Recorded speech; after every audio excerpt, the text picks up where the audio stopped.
What's up, people? Hey, today we're back and we're going to do a complete review of the 15-inch Microsoft Surface Book 2.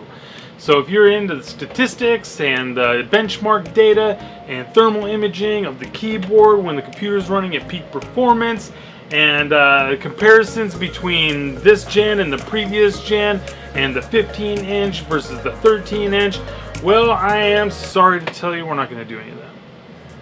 So let's just take a look at the footage of the computer that we're here to see, and that's the 15-inch Surface Book 2.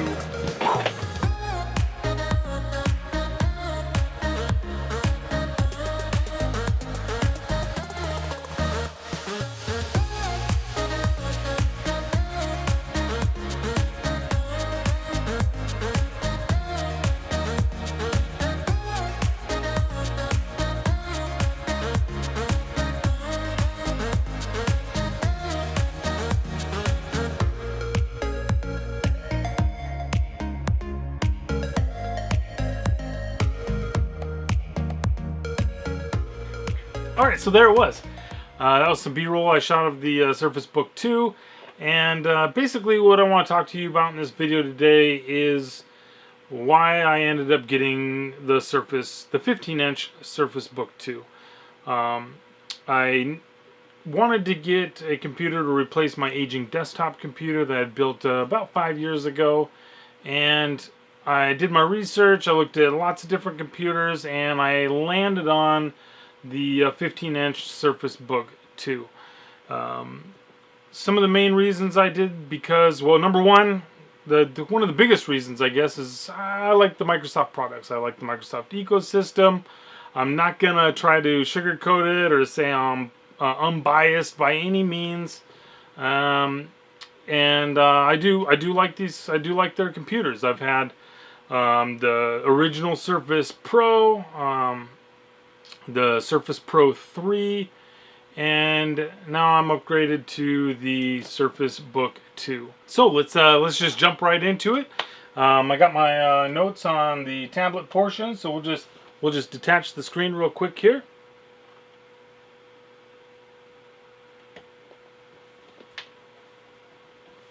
And let's just go over a few specs. I picked up this computer because it is a 15-inch screen. I wanted the larger screen real estate because I'm going to be editing photos and playing video games and I'm going to be using this monitor as one of my monitors, at least for a little while, until maybe one day I can upgrade my my old monitor back there. But I went from my i5 in my desktop computer up to the 8th gen i7 in this computer.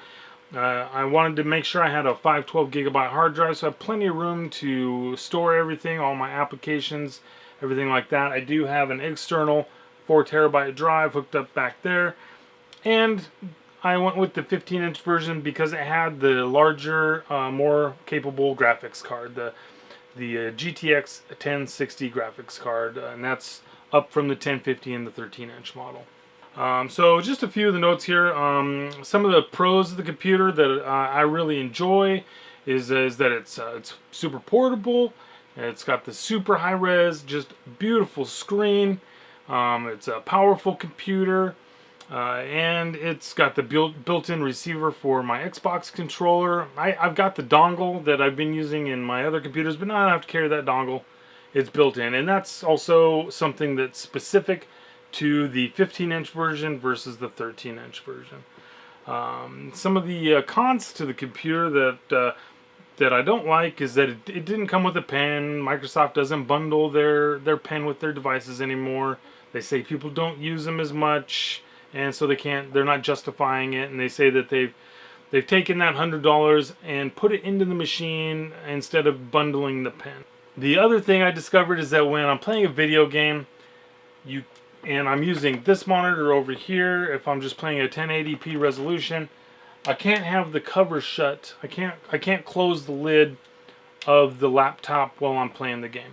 And the reason for that is because there is a vent. There is a vent back here, and that is what's cooling the graphics processor in the base here. So when the lid's closed, the airflow is not enough. It ends up getting too hot and throttling the performance of the graphics card. and pretty much makes it unusable. You can't play the game. It's ridiculous. So that was a little upsetting to me, because eventually I'm just gonna have the computer sitting on the desk, and I'm gonna have a beautiful monitor up here, and I'm not gonna be using necessarily the computer monitor from the laptop, but I'm still gonna have to have it open while doing any kind of heavy performance on the computer. Otherwise it's just gonna overheat and it's not gonna be usable. The other thing is the Type-C connector on this computer is not Thunderbolt capable.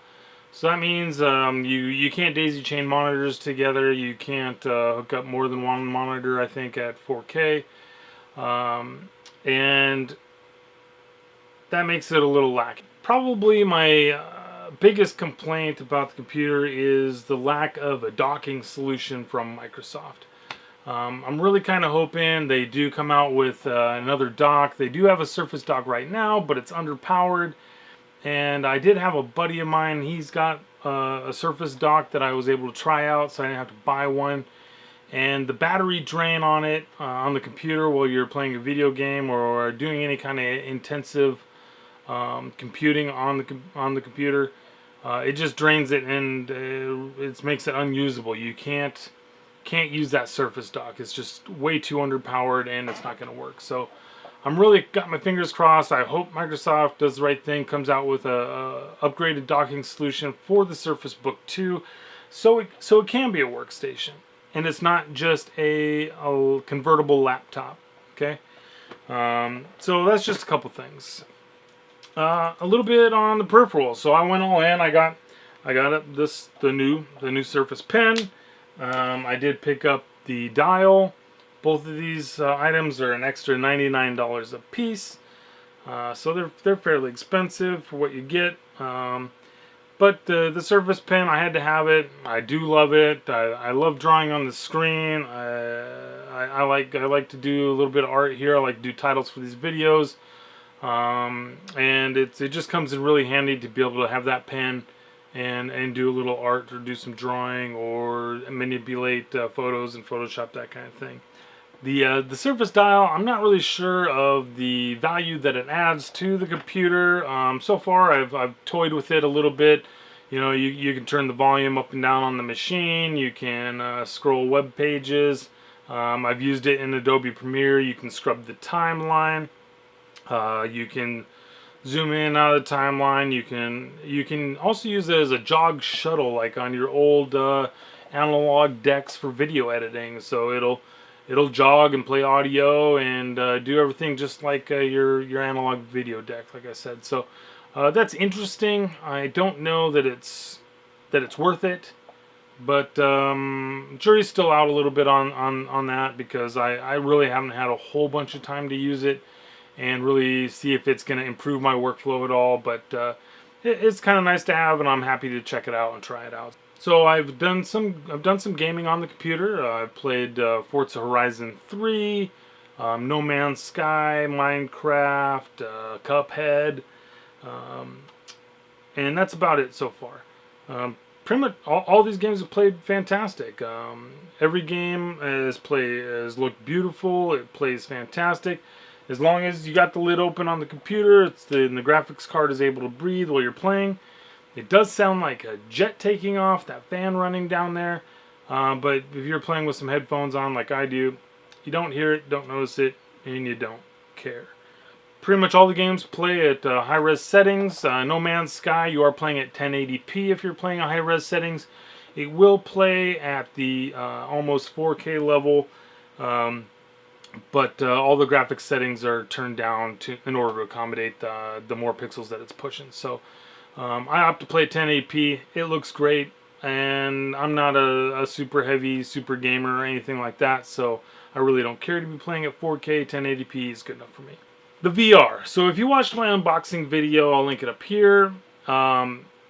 You'll see that I got a VR system, the Acer VR system, with this computer. It came bundled with the computer. It was an add-in that Microsoft gave away for free when you purchased the computer. So I think I've used it a total of 3 times.